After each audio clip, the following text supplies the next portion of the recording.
ಇತ್ತೀಚಿನ ಸಂಚಿಕೆಗಳನ್ನು ಜಾಹೀರಾತಿನ ಕಿರಿಕಿರಿ ಇಲ್ಲದೆ ನೋಡಿ.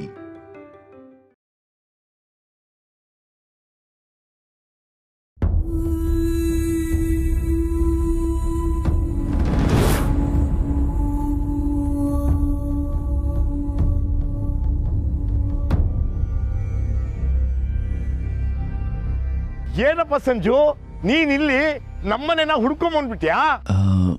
ನಿಮ್ಮನೆ ಇಲ್ಲ. ಗೊತ್ತಿಲ್ಲದೆ ಬಂದ್ಬಿಟ್ಯಾ? ನಮ್ಮನೆ ಇಲ್ಲೇ, ಬಾ ನಮ್ಮನೆಗೆ ಹೋಗೋಣ ಬಾ. ಆ್ಯಕ್ಚುಲಿ ನಾನು ಆಸ್ಪತ್ರೆಗೆ ಹೋಗಿದ್ದೆ. ಮನೆಗೆ ಹೋಗೋಕ್ಕೆ ಅಂತ ಬಸ್ ಹತ್ತಿದೆ. ಇಲ್ಲಿ ಇಳ್ಕೊಂಡ್ಬಿಟ್ಟಿದ್ದೀನಿ. ಮತ್ತೆ ಬಸ್ ಎಲ್ಲಿ ಹತ್ತಬೇಕು ಅಂತ ಗೊತ್ತಾಗ್ತಿಲ್ಲ. ಬಸ್ ಸ್ಟ್ಯಾಂಡಲ್ಲಿ? ಅದೇ ಬಸ್ ಸ್ಟ್ಯಾಂಡಲ್ಲಿ. ಸರಿಯಾದ ಜಾಗಕ್ಕೆ ಈಗ ಬಂದಿದ್ದೀರಾ. ನೀವು ಬನ್ನಿ, ಮೊದಲು ನಮ್ಮನೆಗೆ ಹೋಗೋಣ. ಇಲ್ಲ ಪರವಾಗಿಲ್ಲ, ನೀವು ಎಲ್ಗೋ ಹೊರಟಿದ್ರಿ, ನಿಮ್ಗೆ ಯಾಕೆ ತೊಂದರೆ? ಅಯ್ಯೋ, ಅಲ್ಲಿಗೆ ಆಮೇಲೂ ಹೋಗ್ಬೋದು, ನಿಮ್ಮ ಮನೆಗೆ ಬಾಪ. ಅಲ್ಲ ಅದು. ಹಲೋ ತಿಂಡಿ ಸರ್. ಹಲೋ ಹೇಳೋ ಸರ್, ನೀವು ಹೇಳ್ದಂಗೆ ಆರ್ಯ ಸರ್ ಮನೇಲಿರೋ ವ್ಯಕ್ತಿನ ಫಾಲೋ ಮಾಡ್ಕೊಂಡ್ ಬಂದೆ. ಅವ್ರೀಗ ಕಮಲಮ್ಮನ ಒಟ್ಟಾರಕ್ಕೆ ಬಂದಿದ್ದಾರೆ ಸರ್. ಓ, ಅವ್ರ ಶಾಸ್ತ್ರಕ್ಕೆ ಇವನು ಹೋಗಿದ್ದಾನ? ಮನೆಯವರೆಲ್ಲ ಜೊತೆಲೇ ಇದ್ದಾರಾ? ಇಲ್ಲ ಇಲ್ಲ ಸರ್, ಮನೆಯವ್ರು ಯಾರು ಇಲ್ಲ, ಇವ್ರೊಬ್ಬರೇ ಬಂದಿದ್ದಾರೆ. ಒಬ್ಬನೇನ? ಹ್ಞೂ ಸರ್, ಅದು ಬಸ್ಸಲ್ಲಿ. ಅಲ್ಲಿ ಮನೆಯಿಂದ ಇವ್ರ ಅಪ್ಪ ಅಮ್ಮ ಆಸ್ಪತ್ರೆಗೆ ಹೋದ್ರು ಅಂತ ನಮ್ಮ ಹುಡುಗ ರಾಜು ಇನ್ಫಾರ್ಮ್ ಮಾಡ್ದ ಸರ್. ಅವ್ರ ಆಸ್ಪತ್ರೆಗೆ ಇವನು ಒಟ್ಟಾರಕ್ಕೆ? ಸರಿ ಬಿಡು, ಆಮೇಲೆ ಫೋನ್ ಮಾಡ್ತೀನಿ. ಸರಿ ಸರ್. ಯಾರು ಇಲ್ಲದೆ ಒಬ್ಬನೇ ಯಾಕೆ ಅಲ್ಲಿ ಹೋದ? ಅವನು ಬೇರೆ ಅಲ್ಲೇ ಇದ್ದಾಳೆ, ಅವಳೇ ಬರಕ್ಕೆ ಹೇಳಿರ್ಬೋದಾ?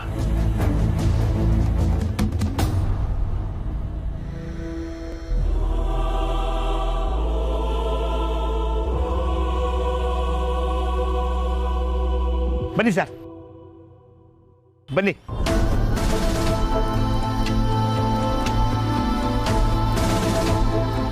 ಸಂಕೋಚ ಪಟ್ಕೊಬಿಡಿ, ಬನ್ನಿ ಸಂಜು. ನೋಡಿ, ಇದೆ ಸರ್ ನಮ್ಮ ಒಟ್ಟಾರ.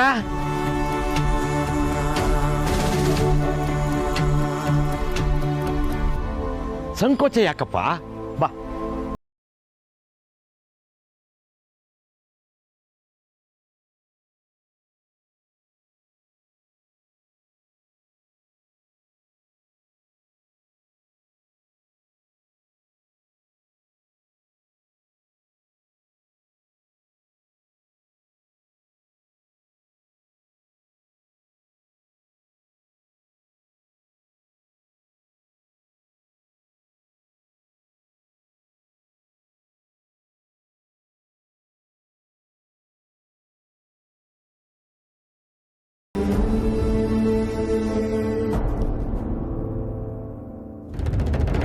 ಬನ್ನಿ.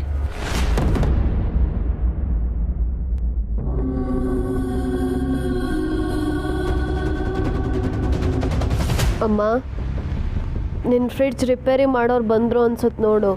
ಬಂದವನು ಮಾಡ್ತೀನಿರು.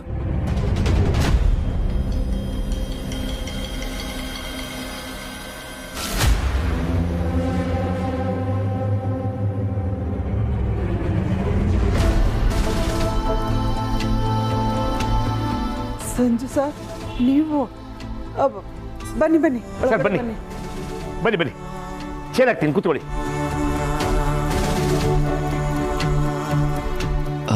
ಇಲ್ಲ ಇಲ್ಲ ಪರವಾಗಿಲ್ಲ, ನೀವು ಎದ್ದೇಳಬೇಡಿ, ವಿಶ್ರಾಂತಿ ತಗೊಳ್ಳಿ. It's okay. ಪುಷ್ಪ, ಎಂತ ಆಶ್ಚರ್ಯ ನೋಡು. ಇವರು ಕರೆಕ್ಟಾಗಿ ನಮ್ಮ ಒಟ್ಟಾರದ ಎದುರುಗಡೆನೇ ನಿಂತಿದ್ರು. ನಾ ಹೊರಗಡೆ ಇದ್ನ, ನನ್ನ ಕಣ್ಣಿಗೆ ಬಿದ್ರು.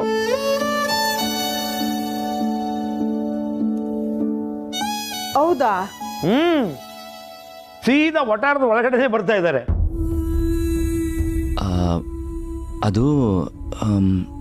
ಅದು ಒಂಥರ ರೂಢಿ ಆದಂಗಿದೆ.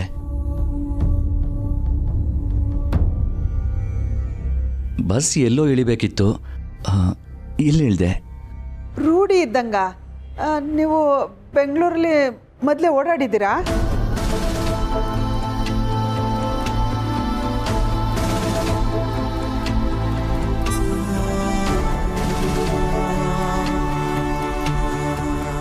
ಅಂದ್ರೆ ಓಡಾಡಿರ್ಬೋದು, ಈಗ ನೆನಪಿರಲ್ಲ ಕಣೆ. ಸರಿ, ಅವ್ರಿಗೆ ಕುಡಿಯೋಕೆ ಏನಾದ್ರು ಕೊಡ್ತೀಯೋ ಅಥವಾ ಹೀಗೆ ನಿಲ್ಸ್ಕೊಂಡು ಮಾತಾಡ್ತಾ ಇರ್ತೀಯೋ? ಅಯ್ಯೋ ನಾನೊಬ್ಳು ಕ್ಷಮಿಸಿ. ಇಲ್ಲ ಪ್ಲೀಸ್, ಏನು ತೊಂದರೆ ತಗೋಬೇಡಿ. ಸಂಕೋಚ ಪಟ್ಕೋಬೇಡ ಕಣಪ್ಪ.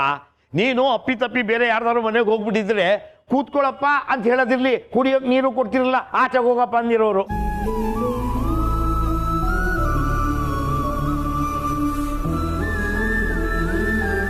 ಸುಮ್ಮನೆ ತಮಾಷೆ ಮಾಡಿದೆ ಕಣಪ್ಪ. ನೀವು ತಮಾಷೆ ಮಾಡಿದ್ರು ನಗ್ಬೇಕು ಅನ್ನೋದನ್ನ ಮರ್ತ್ಬಿಟ್ಟಿದ್ದೀರ ಅನ್ಸುತ್ತೆ ಅಲ್ವಾ? ಸುಬ್ಬು, ನನ್ನ ಹೆಂಡತಿ ಸ್ವಲ್ಪ ಹಾಗೆ. ನೀವಿಲ್ಗೆ ದಾರಿ ತಪ್ಪಿ ಬಂದ್ರಾ?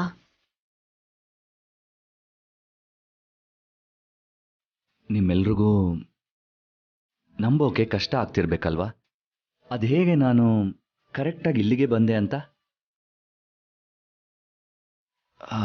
ಆ್ಯಕ್ಚುಲಿ ನಿಜವಾಗ್ಲೂ ನನಗೆ ಗೊತ್ತಿಲ್ಲ ಅದು ಹೇಗೆ. ಬಸ್ ಹಿಡಿದು ಹಾಗೆಯೇ ನಡ್ಕೊಂಬರ್ತಾ ಇದ್ದೆ. ಕಮಲಮ್ಮನ ವಠಾರ ಅಂತ ಬೋರ್ಡ್ ನೋಡಿದೆ. ಬೋರ್ಡ್ನ ಓದ್ತಾ ಹಾಗೆ ಒಳಗೆ ಬರ್ತಾ ಇದ್ದೆ. ಅಷ್ಟರಲ್ಲಿ ನಾನು ಬಂದೆ. ಹಾ, ಮನೇಲಿ ಹೇಳಿ ಬಂದ್ರಾ ನೀವು?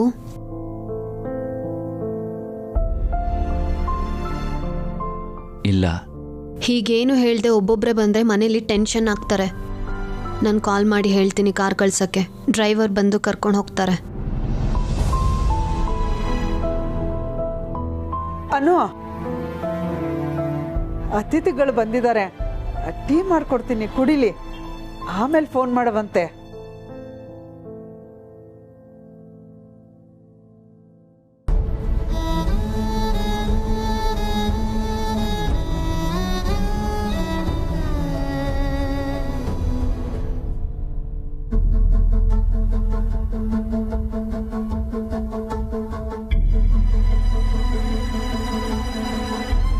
ಈ ಸಂಜು ನಂಬರ್ ಮತ್ತು ಅವ್ರ ವೈಫ್ ನಂಬರ್ನ ನಾನು ಸೇವ್ ಮಾಡ್ಕೊಂಡಿದ್ದೀನಿ.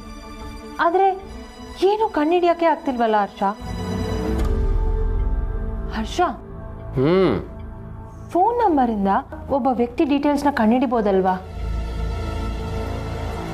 ಎಸ್ ಮ್ಯಾಮ್, ಫೋನ್ ನಂಬರ್ ಒಂದಿದ್ರೆ ಎಲ್ಲ ಡಾಟಾನು ಕಲೆಕ್ಟ್ ಮಾಡ್ಬೋದು.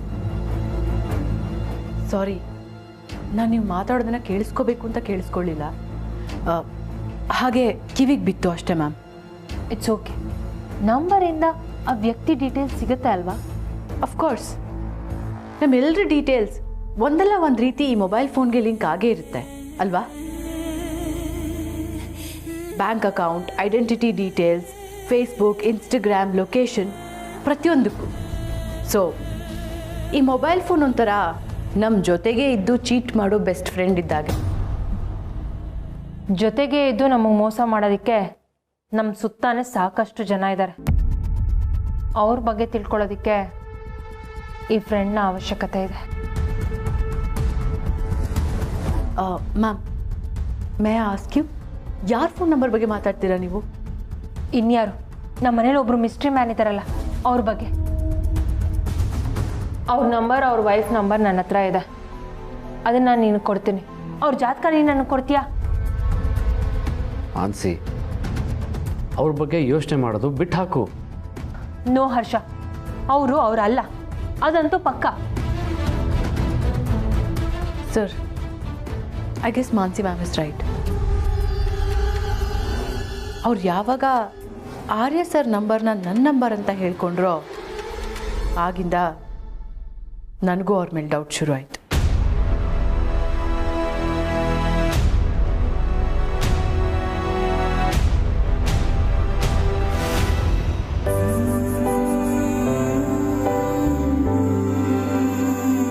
ಬಿಸಿದೆ, ಹುಷಾರು.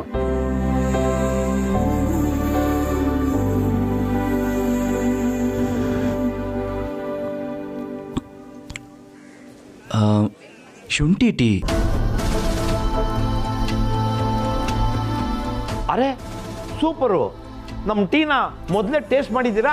ಹೇಗೆ ತಪ್ಪಂತ ಹೇಳ್ಬಿಟ್ರಲ್ಲ. ಅಪ್ಪ, ಆ ಟೀನ ಕುಡಿದ್ರೆ ಯಾರಿಗಾದ್ರೂ ಗೊತ್ತಾಗುತ್ತೆ ಅದು ಶುಂಠಿ ಟೀ ಅಂತ.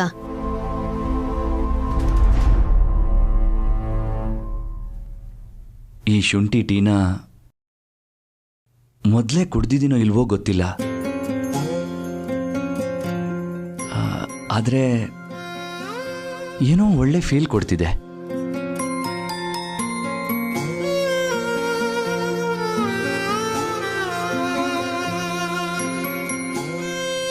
ಹಿಂದೆ ನನಗೆ ಖುಷಿ ಆದಾಗಲೆಲ್ಲ ಈ ಟೀನೇ ಕುಡಿತಿದ್ನೋ ಏನೋ ಅನ್ನೋ ಹಾಗೆ, ಅಥವಾ ಕುಡಿಯೋವಾಗ ಖುಷಿ ಆಗ್ತಿತ್ತು ಅನ್ಸುತ್ತೆ. ಚೆನ್ನಾಗಿ ಹೇಳಿದ್ರಿ. ನಾವೇನಾದ್ರೂ ಟೀ ಸ್ಟಾಲ್ ಇಟ್ಟಿದ್ದಿದ್ರೆ ನೀವು ಹೇಳೋದನ್ನೆಲ್ಲ ಒಪ್ಕೋಬೋದಿತ್ತು ಅಲ್ವೇನೆ? ಅದು ಬಿಟ್ರೆ ಈ ಟೀ ತುಂಬಾ ಸ್ಪೆಷಲ್ಲು. ನನ್ನ ಹೆಂಡ್ತಿನೇ ಇದನ್ನ ಮಾಡೋದು. ಈ ಟೀ ಕುಡಿಯೋ ಭಾಗ್ಯ ನಮ್ಮ ಹತ್ತಿರದವ್ರಿಗೆ ಮಾತ್ರ ಸಿಗೋದು. ಸುಬ್ಬು,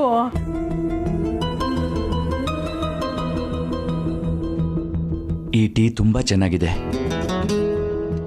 ನನ್ನ ಇಡೀ ನೆನಪುಗಳನ್ನೆಲ್ಲ ಈ ಟೀಯಲ್ಲಿ ಬೆರೆಸಿ ಕೊಟ್ಟಿದ್ದೀರಾ ಅನ್ಸುತ್ತೆ.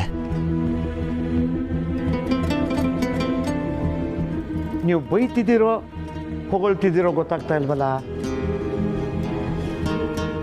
ಇಲ್ಲ, ನಿಜವಾಗ್ಲೂ ತುಂಬ ಚೆನ್ನಾಗಿದೆ ಈ ಟೀ. ಈ ಟೀ ಕುಡಿಯೋಕೆನೆ ದಿನ ಮನೆಗೆ ಬಂದು ಹೋಗ್ಬೋದು, ಅಷ್ಟು ಚೆನ್ನಾಗಿದೆ ಈ ಟೀ. ಧಾರಾಳವಾಗಿ ಬನ್ನಿ. ಒಬ್ಬರೇ ಅಲ್ಲ,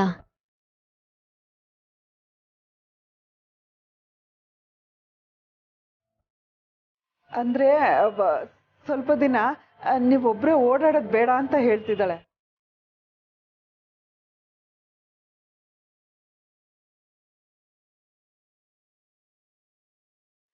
ನಮ್ಮ ಮಳಿ ಅಂದ್ರೆ ಬಿಟ್ರೆ ನಾನು ಮಾಡಿರೋ ಟೀನ ನೀವೊಬ್ಬರೇ ಇಷ್ಟೊಂದು ಹೊಗಳಿರೋದು.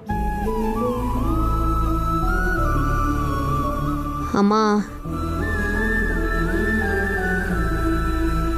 ನಾನು ಕಾಲ್ ಮಾಡ್ತೀನಿ. ಇಲ್ಲ ಬೇಡ, ನಾನು ಬಸ್ಸಲ್ಲೇ ಹೋಗ್ತೀನಿ ಅನ್ನಲ್ಲ, ಇಟ್ಸ್ ಓಕೆ.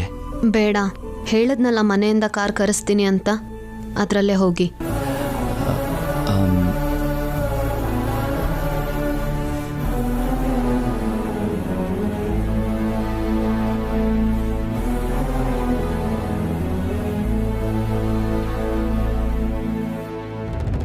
ಹಲೋ ಅಮ್ಮ, ಸಂಜು ಅವರು ನಮ್ಮ ಮನೆಗೆ ಬಂದಿದ್ದಾರೆ. ಏನು? ಸಂಜು ಅಲ್ಲಿಗೆ ಬಂದಿದ್ದಾನ? ಒಬ್ಬನೇ ಹೊರಟಿದ್ದಾನೆ ಬೇರೆ? ಕಾರಲ್ಲಿ ಹೋಗಿದ್ರೆ ತೊಂದರೆನೇ ಆಗ್ತಿರ್ಲಿಲ್ಲ. ನಾನು ಈಗಲೇ ಕಾರ್ ಕಳಿಸ್ತೀನಿ ಅನು. ಸರಿ ಅಮ್ಮ. ಹೌದು, ಅವನಿಗೆ ಹೇಗೆ ನಿನ್ನ ಮನೆ ಗೊತ್ತಾಯ್ತು? ಗೊತ್ತಿಲ್ಲ ಅಮ್ಮ, ನೀವು ಕಾರ್ ಕಳಿಸಿದ ತಕ್ಷಣ ಅವ್ರು ಇಲ್ಲಿಂದ ಹೊರಡ್ತಾರೆ. ಸರಿ ಅನು, ಈಗಲೇ ಡ್ರೈವರ್ ಕಳಿಸ್ತೀನಿ. ಅನು, ನೀ ಸರಿಯಾಗಿ ರೆಸ್ಟ್ ಮಾಡ್ತಿದ್ಯಾ ತಾನೆ? ಸುಮ್ಮನೆ ಓಡಾಡ್ತಿಲ್ಲ ತಾನೆ? ಡಾಕ್ಟ್ರ್ ಹೇಳಿದ್ದನ್ನ ಫಾಲೋ ಮಾಡಮ್ಮ. ಹ್ಞೂ ಅಮ್ಮ, ನಾನು ಓಡಾಡೋದಿರಲಿ, ಹಾಸಿಗೆಯಿಂದ ಹೇಳೋದಕ್ಕೆ ಬಿಡ್ತಿಲ್ಲ ನನ್ನನ್ನು. ಒಂದೇ ಜಾಗದಲ್ಲಿ ಮಲ್ಕೊಂಡು ನನಗೆ ಹಿಂಸೆ ಆಗ್ತಿದೆ. ನಾನು ಆಮೇಲೆ ಮಾಡ್ತೀನಿ ನಿಮಗೆ. ಸರಿ, ಹುಷಾರು. ಸರಿಮ್ಮ.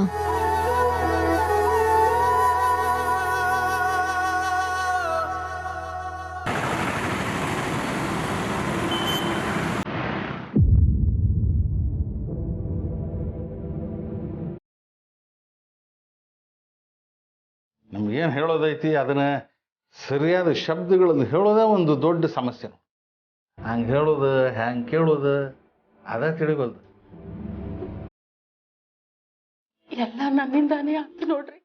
ಆಗ ನಿಮ್ಮ ಮೊದಲು ಎಲ್ಲ ನನ್ನಿಂದಾತು ಅಂತ ಹಿಂಗೆ ಅನ್ಕೊಳ್ಳೋದನ್ನ ಬಿಡು.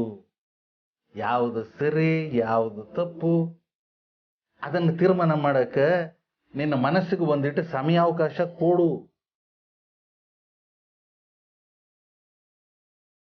ಶರಣ್ರಿ, ನಮಸ್ತೆ. ವೆಯ್ಟ್ ಮಾಡಿಸೋದಕ್ಕೆ ಸಾರಿ. ಏನಾಗಬೇಕಾಗಿತ್ತು? ಅದು ಏನಿಲ್ರಿ, ನಾವು ಒಂದು ಧರ್ಮ ಸಂಕಟದಾಗ ಸಿಗಬಿದ್ದಿದ್ದೀವ್ರಿ. ನೀವೇ ಅದನ್ನು ಬಗೆಹರಿಸ್ಬೇಕು ನೋಡ್ರಿ. ಅದು ನಿಮ್ಮಲ್ಲಿ ಟ್ರೀಟ್ಮೆಂಟಿಗೆ ಬರ್ತಾನಲ್ರಿ ಸಂಜು, ವಾಸ್ತವದಾಗ ಅವ ಹರಿವರ್ಧನ್. ಅದರ ಜನರ ದೃಷ್ಟಿಯಾಗ ಅವ ನಮ್ಮ ಮಗ ವಿಶ್ವಾಸ್ ದೇಸಾಯಿ. ಈ ಸತ್ಯನ ಹೊಟ್ಟೆ ಒಳಗಿಟ್ಕೊಂಡು ಎಲ್ಲರ ಮುಂದೆ ಹ್ಯಾಂಗೆ ಹೇಳೋದು ಅಂತ ನಮಗೆ ತಿಳಿಬಲ್ದಾಗೈತ್ರಿ. ಒಂದು ನಿಮಿಷ.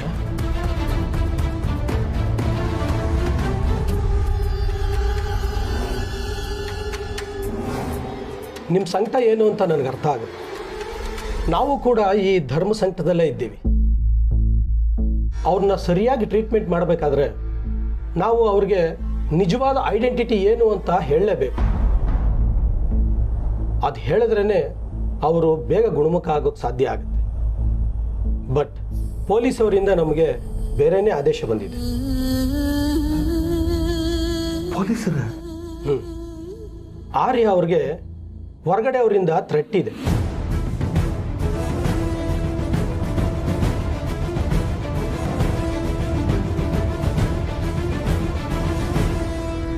ಏನು ಹೇಳಕತ್ತೀರಿ ಸರ್ ನೀವು?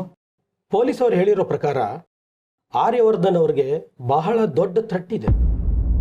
ಅವತ್ತಾಗಿದ್ದು ಆಕ್ಸಿಡೆಂಟ್ ಅಲ್ಲ, ಕೊಲೆ ಪ್ರಯತ್ನ.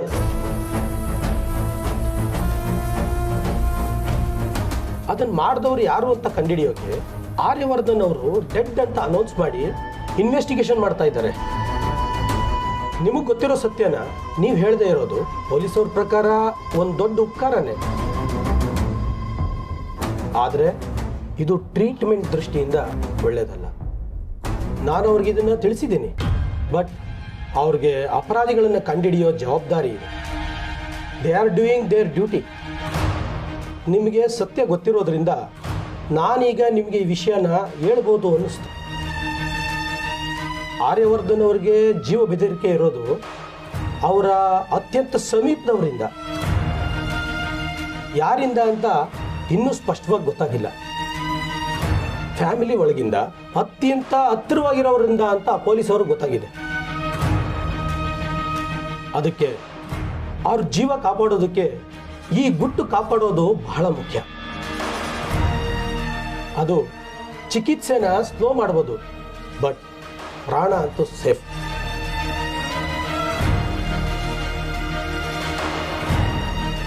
ಡಾಕ್ಟ್ರೆ, ಅವನ ಪ್ರಾಣಕ್ಕೆ ಯಾವ ಅಪಾಯನೂ ಆಗ್ಬಾರ್ದು ನೋಡ್ರಿ. ಅವನಿಗಾಗಿ ಎಲ್ಲ ನೆನಪು ಬರೋ ತನಕ ನಾವು ಈ ಗುಟ್ನ ಯಾರಿಗೂ ಬಿಟ್ಕೊಡಲ್ಲ ತಗೋರಿ. ನೋಡ್ರಿ ಸರ್, ಹರಿನ ನಾವು ಯಾರಿಗೂ ಈ ಗುಟ್ಟು ಹೇಳಂಗಿಲ್ರಿ. ಆಗ್ಬೋದು. ತುಂಬ ಥ್ಯಾಂಕ್ಸ್. ಶರ್ಟ್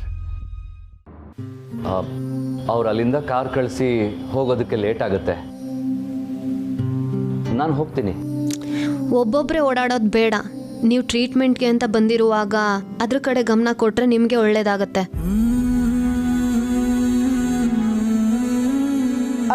ಅಂದರೆ ಅಮ್ಮನೇ ಗಾಡಿ ಕಳಿಸ್ತೀನಿ ಅಂತ ಹೇಳುವಾಗ ನೀವ್ಯಾಕೆ ತೊಂದರೆ ತಗೋತಿದ್ದೀರಾ ಇಷ್ಟು ಅಂತ ಹೇಳ್ತಿದ್ದಾಳೆ ಅಷ್ಟೇ. ಕಾರ್ ಬರಲಿ, ಹೋಗೋರಂತೆ ಇರಿ. ನೀ ಮಾಡಿದ ಸರಿನೇ ಕಣಪ್ಪ.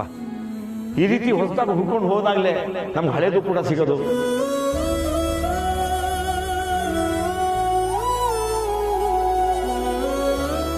ನಾನು ಏನನ್ನ ಹುಡ್ಕೊಂಡು ಹೋದ್ರೆ ನನಗೆ ಆರ್ಯ ಸರ್ ಸಿಗ್ತಾರೆ.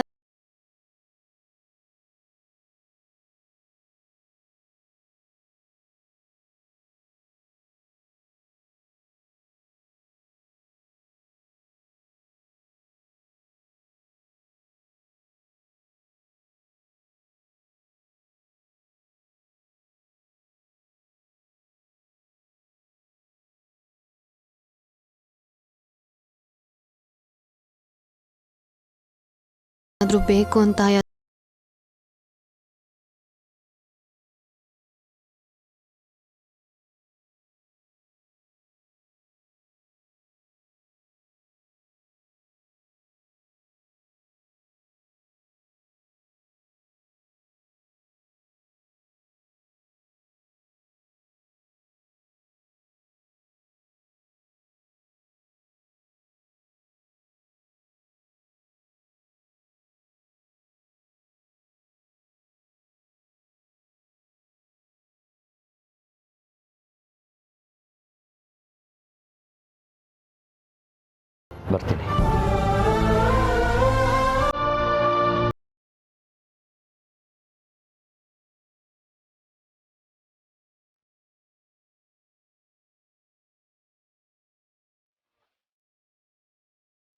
ಈ ರೀತಿ ಹೊಸದಾಗಿ ಹುಡ್ಕೊಂಡು ಹೋದಾಗಲೇ ನಮ್ಗೆ ಹಳೇದು ಕೂಡ ಸಿಗೋದು.